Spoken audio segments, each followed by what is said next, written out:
Good morning, hello, and welcome to This Date in History, also known as TDH. This show is all about the events that occurred to date in years past, both recognized by actual historians, but mainly things that we personally find intriguing enough for us to bring to you. The sources of this information come from the Smart Device application, Today in History, What Happened Today in History, Historical Calendar, and the website onthisday.com.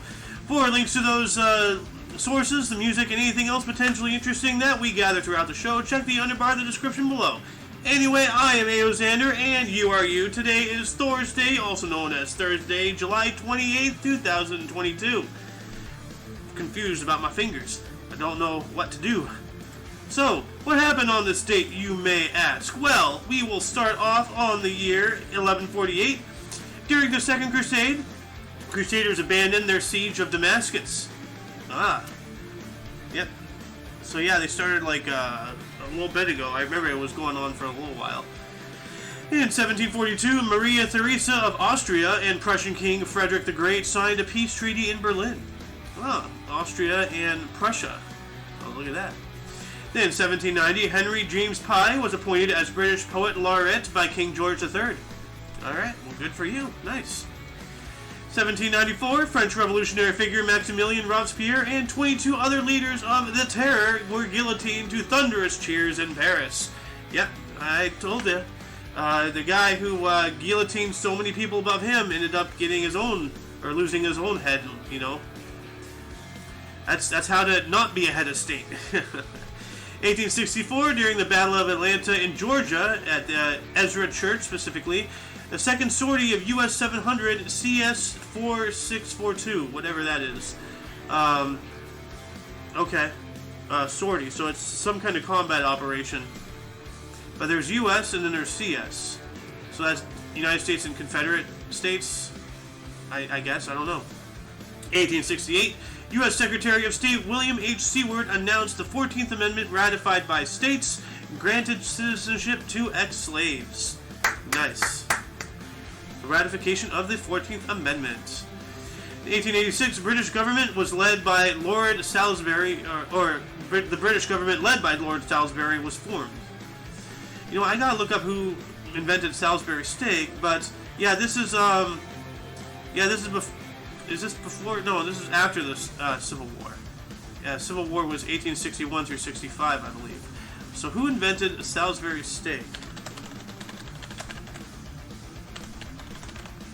Let's see here. James Salisbury.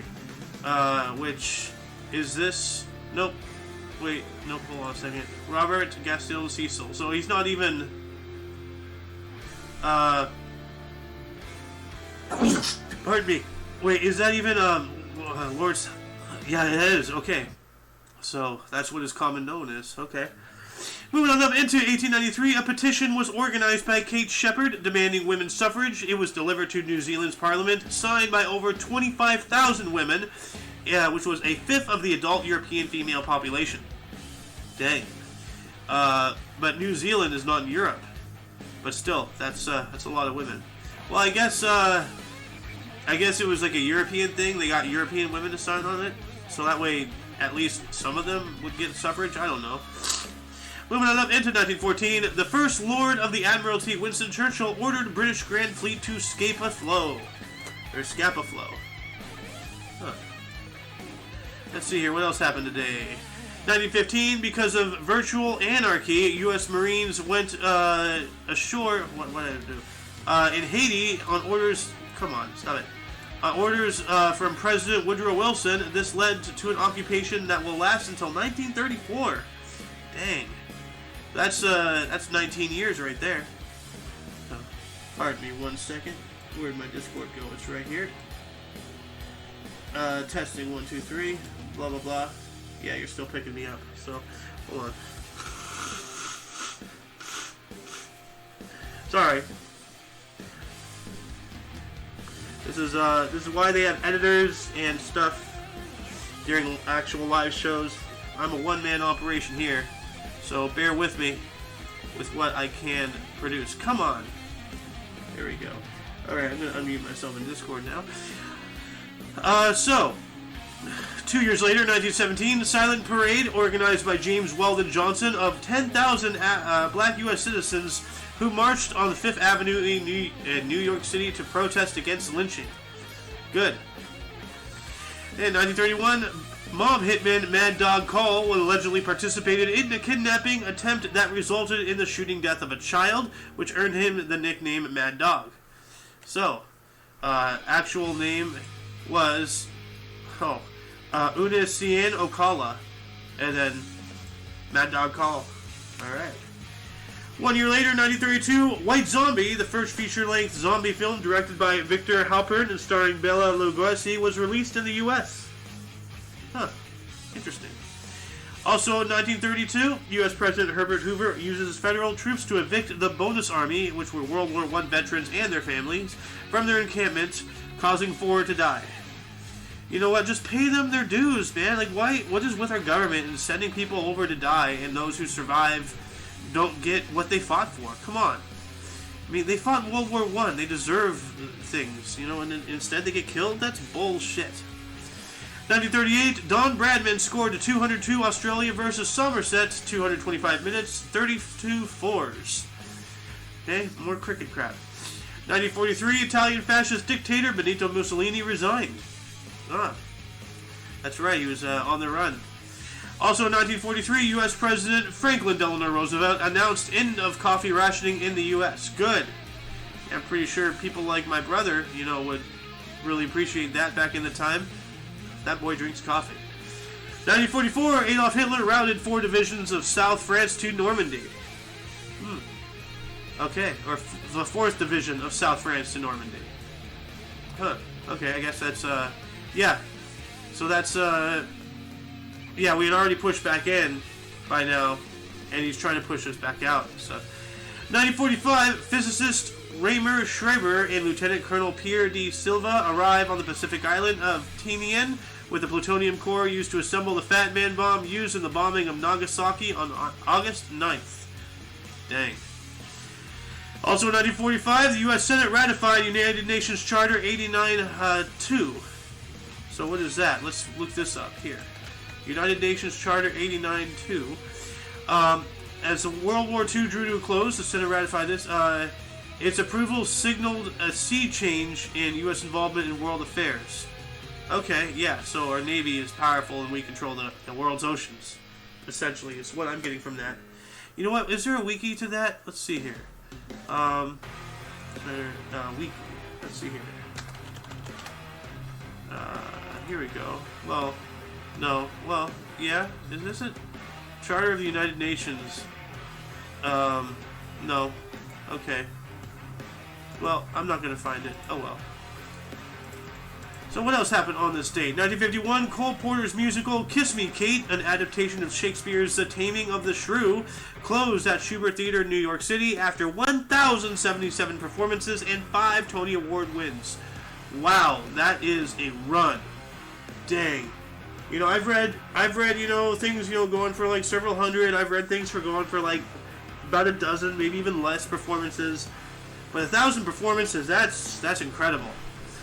1951, Walt Disney released the animated musical film Alice in Wonderland, featuring Catherine Beaumont, J. Pat O'Malley, Ed Wynn, and Sterling Holloway, and songs by Sammy Fain and Bob Hillard. Alice in Wonderland, yep, I have that on VHS. 3 years later, 1954, On the Waterfront, directed by Elia Kazan, starring Marlon Brando and Eva Marie Saint, was released, later to win the Academy Awards Best Picture in 1955. 1957, Jerry Lee Lewis made his first TV appearance at The Steve Allen Show. Nice. 3 years later, 1960, U.S. Republican National Convention selected Richard Nixon as candidate. God, Richard Nixon. Nah. 1965, Lyndon B. Johnson sent 50,000 more soldiers to Vietnam, making the total number of 125,000 soldiers, which doesn't seem like that much. Well, I guess it is a lot, yeah, but like, I don't know, didn't we have like 500,000 or something when we invaded Iraq back in 2003, Operation Enduring Freedom, something like that? Anyway, 1977, legendary England cricket all-rounder Ian Botham on debut took 5 for 74 in the Australian first innings in a 7-wicket third test win at Trent Bridge. Okay. 1985, Canadian Open Women's Golf at Du Maurier Classic, Beaconsfield Golf Club. Pat Bradley won by 1 from Jane Geddes. 1987, Angel Cordero Jr. became 4th jockey to win 6,000 races. Nice. Really nice. 6,000 races. Wow. Also in 1987, at the U.S. Open Women's Golf at Plainfield Country Club, England's Laura Davies won the first of her 4 major titles in an 18-hole Tuesday playoff over runners-up Ayako Okamoto and Joanne Carter. Moving on up into 1989, Gloria Estefan released her debut solo album, Cut Both Ways. Sorry about always wiping and don't know what's going on. 1990, Alberto Fujimori was installed as president of Peru. Okay, installed though, that doesn't sound voted. It sounds like he was put there. So that's, is Peru a dictatorship or something? I don't know. You know, what government is Peru? What government is Peru? Let's see here. Oh, they're a republic. Okay. Well, I guess that's what it means. Anyway, 1991, Dennis Martinez pitched the 13th perfect game in baseball history. Nice. Really nice. That's an unlucky number, but you made it. Also in 1991, during Federation Cup Women's Tennis, Nottingham, England, Spain won the first title with 2-1 victory over U.S. Conchita Martinez. I'm falling apart today. Conchita Martinez and Aranska Sanchez Vicario clinched final 3-6, 6-1, 6-1 against Gigi Fernandez and Zina Garrison Jackson. Alright. Also in 1991, Tour de France, Spanish rider Miguel Indurain defeated Gianni Bugano of Italy by 3 feet 36 inches for the first of 5 consecutive Tour wins. Jamolidine Abdoujaparov points his winner. Okay. Man, we're still stuck in 1991. U.S. Senior Open Men's Golf, Oakland Hills Country Club. Jack Nicklaus matched course record of 65 to beat Chi-Chi Rodriguez by 4 strokes in an 18-hole Monday playoff. Moving on up into 1992, finally. R&B singer Mary J. Blige released her debut album, What's the 411, with production by Puff Daddy. Ooh. 1 year after that, 1993, Mariner, Ken Griffey Jr. was the third to hit home runs in 8 straight games. Dang, that's pretty cool. What do I have on my sock? Anyway, moving on up into 1996, New York Yankee Darryl Strawberry hit his 300th home run. Yeah, as long as he didn't slide and get a raspberry, you know. 1997, New York Rangers center Mark Messier signed with Vancouver for $20 million for 3 years. $20 million for 3 years? That's a good deal. Moving on up finally to the next millennium in 2002, 89th Tour de France, no winner. Because, dude, leave it. Fucking guys, seriously, get off of Lance. Like, this is the 3rd day in a row, 4th day, 5th day. You guys, leave Lance alone, seriously. Poor Lance, man. 2014, Israel criticized John Kerry's proposed ceasefire, stating that no ceasefire deal will be accepted without the destruction of tunnels leading from Gaza to Israel and the demilitarization of the Gaza Strip. Yeah, sounds like the actions of oppressors to me.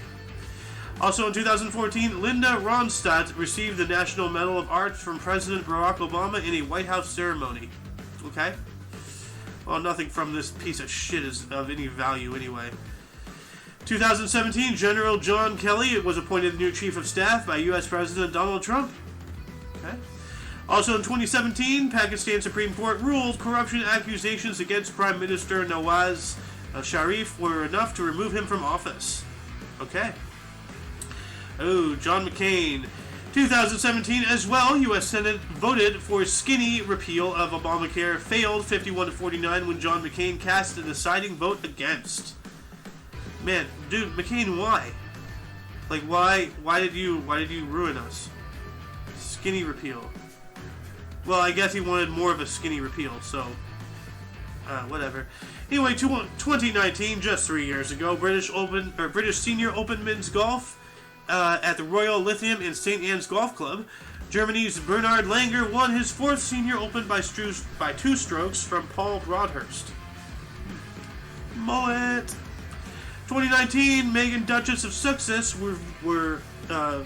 was revealed as the first guest editor for the UK Vogue in 103 years for its September 2019 issue. That's pretty cool. 2020, just 2 years ago, former Malaysian Prime Minister Najib Razak was found guilty of corruption, then sentenced to 12 years and fined nearly $50 million. Good. Let that be a lesson. Before we move on into births and deaths today, were there any articles that sparked your attention more than most? Let's see, any of the ones that were interesting to me. Obviously that nuke one, like we're building up to bomb Japan, in 1945. Oh yeah, of course, Robespierre getting beheaded. That's pretty interesting and pretty. Is it ironic? Would that be considered ironic? Because I don't think that's the actual definition of. People misuse the term irony all the time. And it's so bad I don't even remember what it is anymore. Oh yeah, this petition. That was interesting right there. Anyway, let's move on into births here. Starting us off in 1866, we have Beatrix Potter, was an English children's author and illustrator. The Tale of Peter Rabbit, born in London, dying in 1943. Oh, okay, that's why I remember that name, Beatrix Potter. Yeah, Peter Rabbit, one of my earliest childhood memory books, as far as I know, stories. 1879, we have Lucy Burns, was an American suffragist for the National Women's Party and a women's rights advocate, born in Brooklyn, New York, dying in 1966. Well, go girl. 1887, Marcel Duchnap was a French sculptor and painter, nude descending a staircase, born in Blainville-Chavon, France, dying in 1968. Alright. We have Karl Popper, was born on this date in 1902. He was the Austro-British philosopher, logic, and Forschung, born in Vienna, Austria-Hungary, dying in 1994. Oh, that's not that long ago. He was 92 years. That's pretty good. We have Jacqueline Kennedy Onassis in 1929. She was the U.S. First Lady from 1961 through 1963. She was born in Southampton, New York, dying in 1994. Huh. We have Alberto Fujimori, born on this date in 1938, was a president of Peru from 1992 through 2000, born in Lima, Peru. Alright. 1943, we have Bill Bradley, is a U.S. Basketball Hall of Fame forward, NBA Championship 1970 and 73, NBA All-Star 1973, and he was part of the Knicks. He was also a politician, serving for the Democratic U.S. Senator position in 1979 through 97, born in Crystal City, Missouri. Yeah, he kind of looks like Kevin from The Office, but with, less bald. He definitely has shins. Jim Davis in 1945. He is a U.S. cartoonist and creator of the comic strips Garfield and U.S. Acres, born in Marion, Indiana. Didn't he die? Jim Davis. See here. Jim Davis. No, he's still alive. Okay. And I guess I was thinking about another comic strip writer. Anyway, we have Hugo Chavez. That's a very memorable name. Born on this date in 1954. Was the president of Venezuela from 1998 through 2013. Born in Sabaneta, Berna State in Venezuela, dying in 2013. Okay, Hugo Chavez. Okay. I remember that name for a reason. I don't remember why, though. 1971, we have Abu Bakr al-Baghdadi, leader of Islamic State of Iraq and the Levant, or ISIL, born in Samarra, Iraq, dying in 2019. Thank God.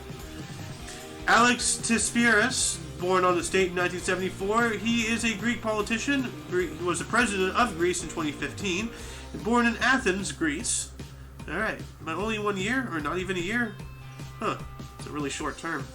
1983, we have Juan Guaido, a Venezuelan politician recognized by 54 countries as the president of Venezuela, but disputed by Nicolas Maduro, born in La Guerra Vargas. Huh. Moving on into deaths. Thomas Cromwell died on this date in 1540. He was the English chief minister for King Henry VIII, executed for treason and heresy at the age of 54 or 55. One of those two. We don't know. And we're close. 1741, we lost Antonio Vivaldi, Italian Baroque composer. The Four Seasons died at the age of 63. And 1715, Johann Sebastian Bach, German composer, St. Matthew's Passion, Brandenburg Concertos, Toccata and Fugue, died at 65. Maximilien Robespierre, yes, 1794, French revolutionary, president of the National Convention, member of the Committee of Public Safety, executed via guillotine at 36. Wow. So he was 1 year older than me. Well, at least I made it past Jesus. So, 1934, Marie Dressler, Canadian-U.S. actress, Dinner at 8, Anna Christie, died at 65 of cancer. Dang. Who else died on this date? Archer John Porter Martin in 2002. He was an English chemist and Nobel laureate, died at the age of 92. Oh. Okay, so he was born in 1910, I assume. Yeah. In 2004, we lost Francis Crick. He was an English molecular biologist who co-discovered DNA structure with James Watson. Died of colon cancer at the age of 88. Oh. Well, dang.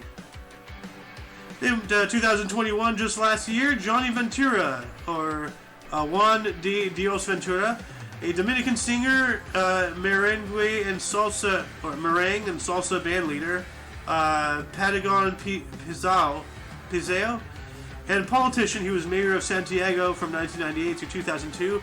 Died of heart failure at the age of 81. Wow. Well, rest in peace, guy. Anyway, that concludes the show. Once again, you can check the underbar of the description for any links that you may find interesting, including but not limited to everything Omni Coalition. Go check us out on our Rumble, on our BitChute, on our Omni Coalition YouTube. This is just my Aozander's YouTube. We have so many more places for you to go. There's so many more shows in the works. I know I've been saying that for a while, but it's hard to get something started. It is, especially when you're relying on others to pull their part while you pull yours. Anyway, for all of you and all of us, I am Aozander. We stream every day at 10 in the morning Pacific time. And until you catch us tomorrow, do not forget to look right and left at every intersection, rate 5 thumbs, and subscribe. Toodles! Let's go, Brandon.